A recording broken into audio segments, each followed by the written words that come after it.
The death toll rising in Egypt as the Muslim Brotherhood's Day of Rage unfolds on the streets. It is Friday, August 16th. Welcome to Lunch Break. I'm Wendy Bounds. How did the U.S. and European allies respond to this continuing unrest?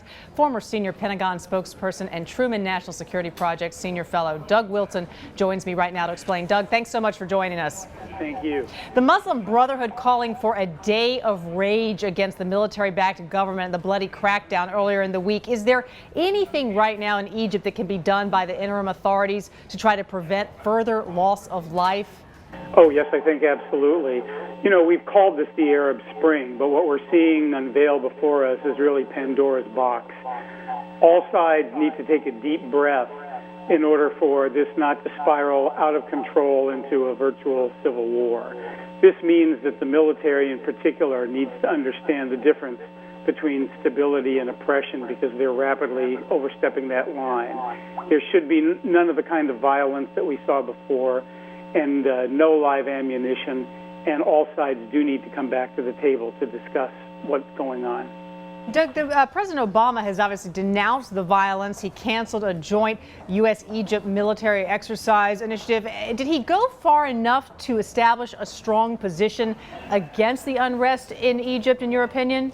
The president is in a very difficult situation. We're seeing a very fluid situation unfold. The United States has a lot at stake here. We have not only our security interests at stake, but our values. So I think that the president has taken the best position he possibly can. He's canceled military exercises. He's made clear to the military that they must not reverse the road to democracy.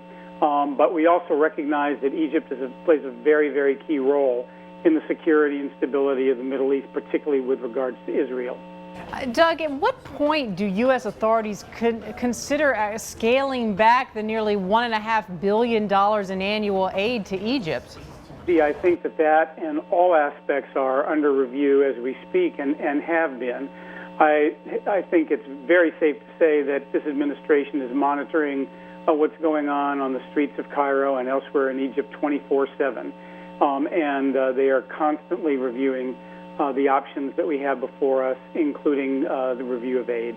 In your opinion, did the Obama administration misjudge the depth of divisions within the Egyptian society? And do you think that we're potentially on the brink of civil conflict in Egypt, akin to Syria or Libya? I think this administration has been very aware of the deep divisions in Egyptian society throughout. What I think we're seeing now is a question of whether the military and the interim government are truly committed to an irreversible path towards democracy and full inclusion or not. And I think that has yet to play out, and I don't think that we've seen the end of this game. Hey, Doug Wilson, thanks so much for joining us with your analysis. We'll continue to follow this unfolding story on WSJ.com.